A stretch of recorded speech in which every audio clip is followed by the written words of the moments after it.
record the meet. Okay. Okay.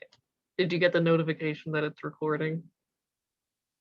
Not yet, but that's okay. I'll take your word for it. Okay. So, intro. This is my dad. He's in the basement. Yeah. So this is a test run to see if I can get interviews onto YouTube with my dad. Okay. I have some questions. What did you say? I'm an influencer, so it shouldn't be hard, Are you?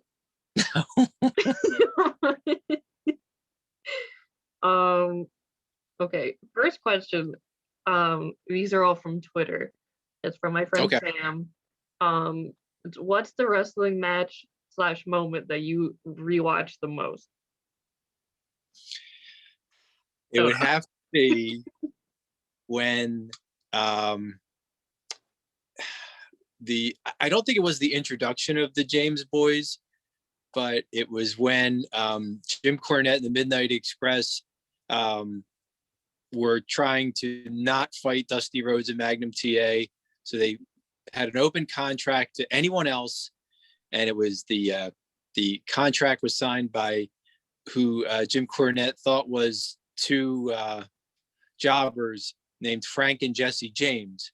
But when you saw them come out, they had masks on and black t-shirts and jeans, but one of them was kind of tall and thin and you could see his long hair coming out the back. And the other one was more burly. And it was pretty obvious to everybody else, except the referee, who was actually under the mask. But I think in addition to the match, which I thought was good, was really the flipping out of Jim Cornette that I think makes it more watchable each time I see it. So that would probably be the moment I most rewatch, because I didn't think I could ever find it. And then once I found it, it seems like every couple months it just pops in my head. I have to watch it again.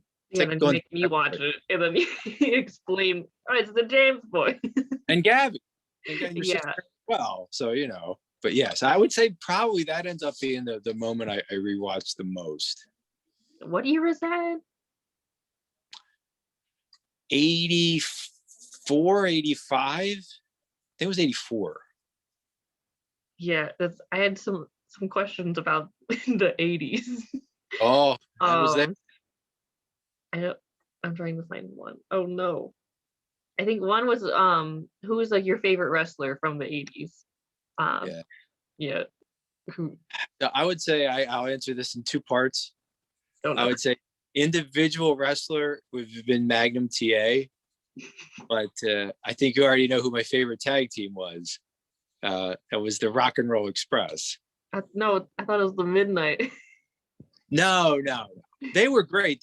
They would have to be. I've seen rankings that list them as the best tag team, and I can't disagree with that. But I was always rooting for Rock and Roll. Because you met them in a Wawa once.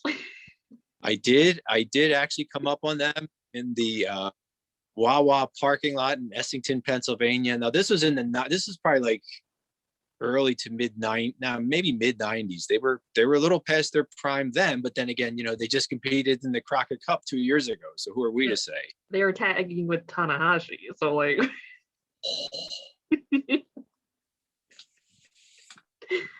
doesn't get any better than that. Surely does not. Absolutely. So come on, I'm ready. More 80s. Bring it on. One is kind of more general. It's how has being a fan changed over time? And then do you have the same enthusiasm that you had in the 80s, or like less or more? Like how is it? That's a good question. I would say it changes over time in terms of when you first, I'll go way back to like little kid days, shall we say. And it was just the good versus evil thing, right? And it was just rooting for the good guy. Bob Backlund, Bruno Sammartino, the old WWF guys, or WWF, really going back. And then as you get into high school, I'll say, and then we kind of discovered what was the NWA back then. And it becomes more machismo, and it was a lot more trash. Not the Acclaimed aside, there was What? a lot more trash talk in the '80s. Not rapping necessarily, but there was more interviews and actually kind of like probably wittier trash talking. And then Are you saying the Acclaimed isn't witty? no, I wouldn't say that. Maybe '80s was just a different time, let's say. And then I would say, as you go into, and then also, as in as your teenage years, you're lifting, you're looking, more into the muscles and whatever, bodybuilding, that type of thing. And then what I've noticed now is I've kind of, I guess the one more transition would be, I'll call it my ECW years, Oh no. when you guys fall asleep and I come down the basement here and watch ECW. Dark It Ages. was just more of like a what the hell, like just the jumping, because I had not been used to like the jumping off of the top ropes into the crowd, those types of things. Now it's just commonplace, but then it was kind of like crazy. So it was kind of like a, can you top that? And then now I'm actually more probably into the storylines Mhm. and plots. But you can't figure it out. As you know, I've gone through a week where like I've, had 5 matches where I thought, oh, it would be great if this, and this happened, and none of it. So it keeps you guessing too, which is enjoyable. Yeah. No, I've noticed that too. I think AEW is definitely better with long-term stories. Because someone pointed out that the Moxley and Omega feud has been going on for 2 years now. Yeah. I actually heard what was it, the AEW podcast with your boy Tony Khan talking about how it's like one of the longest feuds, and I'm like, what? But you're right. Of course, it had that little break when Kenny was a tag team wrestler, but Yeah. other than that, it is pretty long. So Yeah. And then Code is gonna come back and it's gonna be a 10-year feud with the Golden Lovers. So I'm telling you, it's going to be big, Tony. It's going to be a big Sunday night. Can't wait. Oh, no. Can't believe it's Sunday night. I got to go to work the next day. Come on. I don't know if this is gonna be up before Sunday. I'll try. What's that? I said I don't know if this is gonna be up before Sunday, but I'll try to put it up. Oh, no, that's fine. I was just talking about I'm not going to be up Monday morning because I'll be tired. Got to make sure I don't have any early. Well, CM Punk's debut. I've heard that name a couple times. Not gonna lie. Not rooting for it, but not gonna lie. Who are you rooting for then? I don't know. Now Sting's in. All bets are off, right? How about Rob Van Dam? Actually, yeah. But they said Hall of Fame worth. What? Fight strong. Oh. Come on. No. RD. Or, okay. Anyway. Keep going. What's your favorite beer? My favorite beer? Yeah. Give like an hour. It's hard not to say Guinness. Okay. So that's fine. Irish. Yeah, for sure. And I do like IPAs, but that would take a full hour, like you're saying. So we won't go there. Oh, then one is okay. You're a well-known Sonata and Drew McIntyre fan. What gives you that idea? And your Facebook that you're Drew McIntyre top fan. I remember that was like on your birthday, you got that notification. But it's like, nothing I give you is gonna make you happier than the notification from Drew McIntyre. Like, I just don't think Facebook is necessarily the main platform for wrestling. I think that's how I got in. Yeah, I mean, you and like 4 other people. Yes. But this question's kind of related to that because it's who is your favorite in AEW? Since we know your WWE and New Japan favorite. Okay.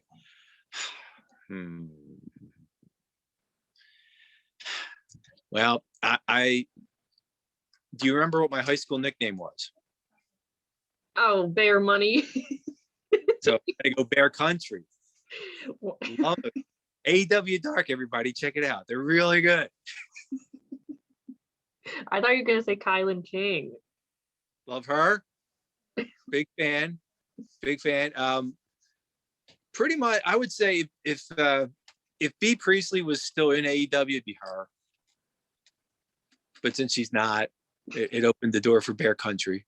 Which they have a lot in common, so it makes sense. Yeah. You go from no, and I did enjoy Kenny and Hangman as a tag team, and obviously both individually as well. Yeah.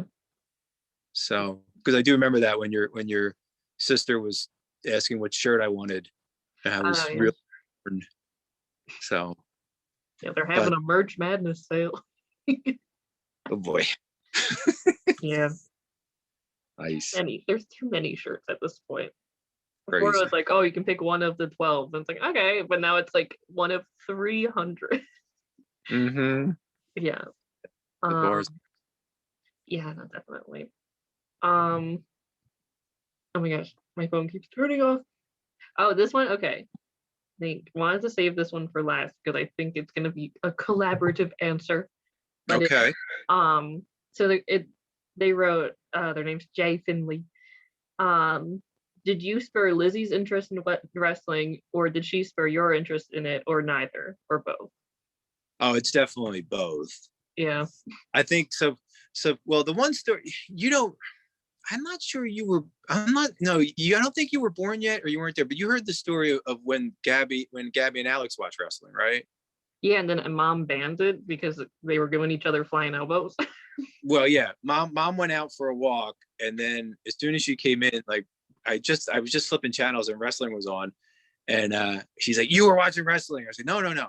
And then as I'm turning the channel off, Gabby climbs up on, and Gabby's like 1.5, 2, climbs up onto the sofa and super flies me. So I was like,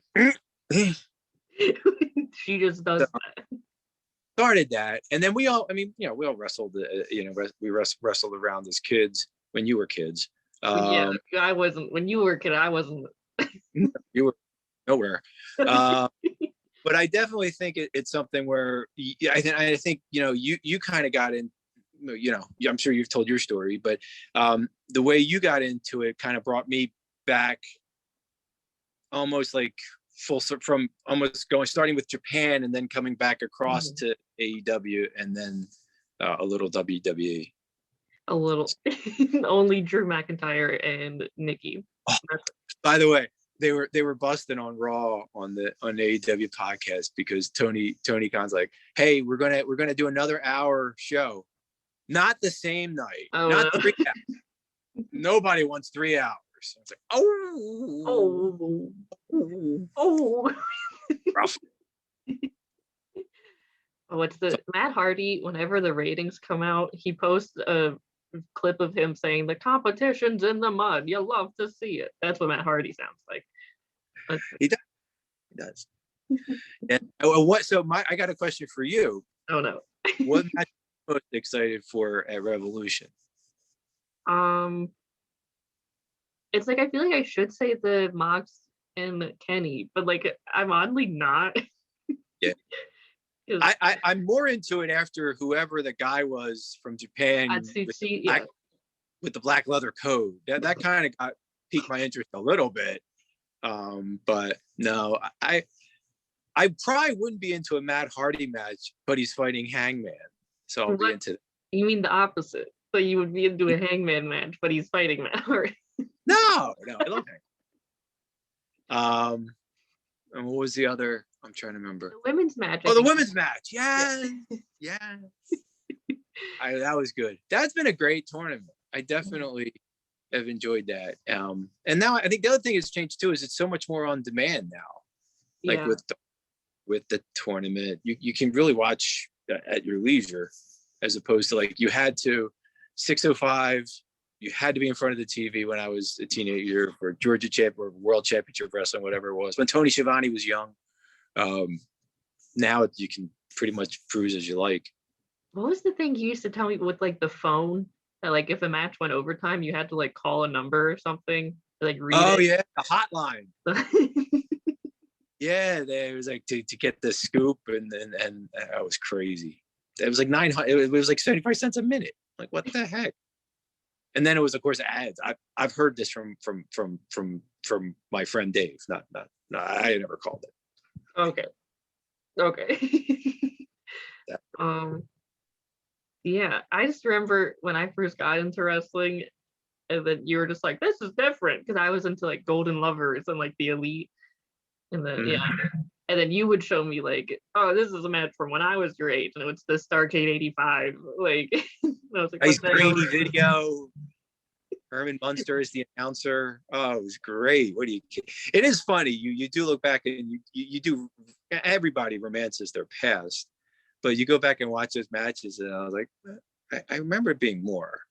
So, but like I said, the James boys, I could still watch. I could watch it right now, over and Oh yeah, over. but that's different. James Yeah, Boyd, they transcend time. they totally, they totally do. And I do like the connections too, because it was obviously Dusty Rhodes, and now with Cody, um, and the seventh most important member of the Rhodes family, Dustin. Has he been demoted recently?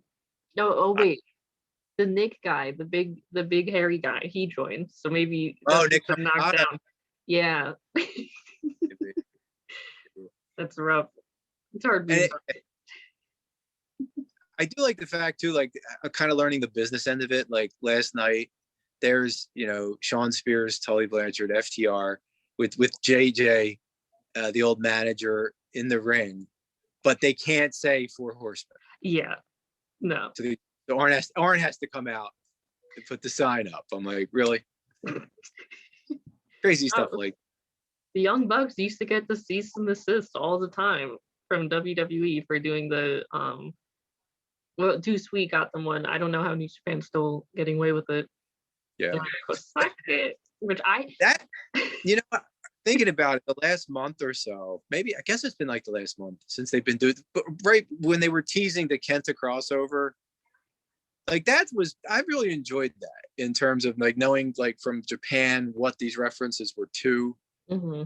I think if I had just come into it from without that knowledge, I've been like, who's that guy?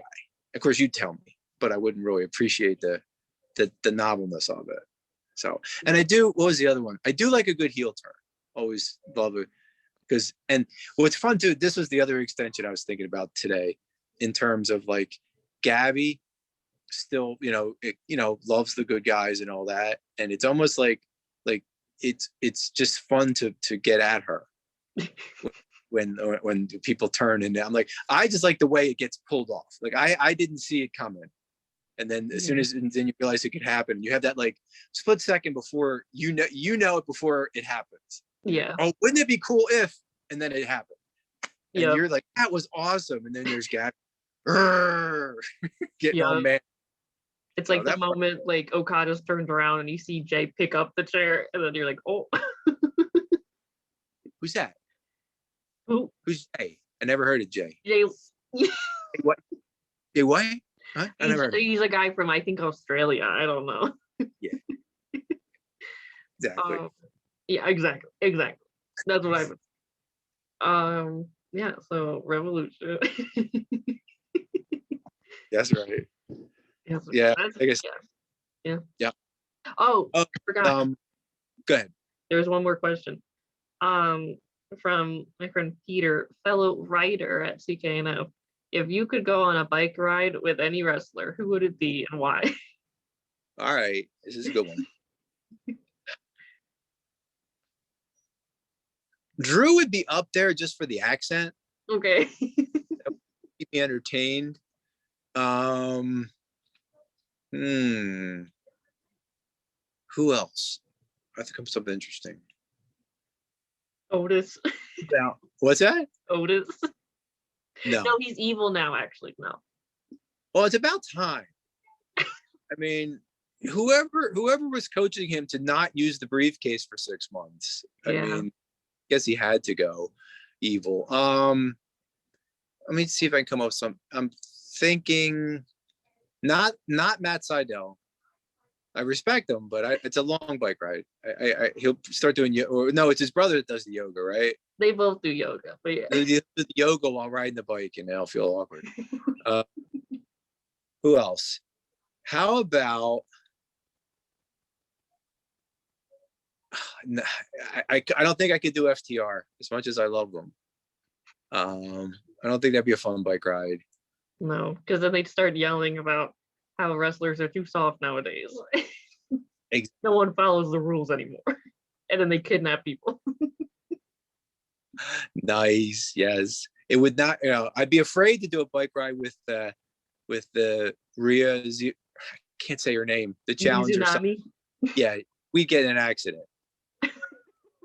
She'd end up going out in the street into traffic and getting an Probably argument. like elbow a car. She'd do a leg Yeah. drop onto a car. Yeah, yeah, for sure. I'll go Hangman Okay. Let's because say we'll probably end up at a bar, and Yeah. that's okay. Oh no, but then he'll be drunk riding his bike back home. Well, Liz, I don't think that's too back before COVID. I'm not sure that was too uncommon on Haddon Avenue. So I think it's okay. Yeah, that's fair. You hate to see it. Yeah, so that was all the questions I have. Thanks for the interview. My pleasure. I hope it loads. Yeah, oh yeah, that'd be funny for the I was gonna say Okay. if it doesn't, maybe we can do like a post game show Sunday night. we had to set up a backdrop and then Zima and then like, hey guys. Oh, I could sit and we could do the whole show on who drinks the Zima, who shares the Zima. I mean, that tells you all you need to know. Like when Romo drank the Zima and then whined about his friends leaving him. That's all I needed. Yeah, it was That a was- Hangman moment. See, the worlds collide. It's great. That'd be a good match. And by good, I mean terrible. It'd be entertaining. Yeah. Yeah. Because Hangman would not be into it, and then Hiromu would be like, "Why do you hate me?" And Now, I do have to thank you though, because part of the reason I like Drew so much isn't so much his WWE work, but what you showed me. and From- Drew Galloway.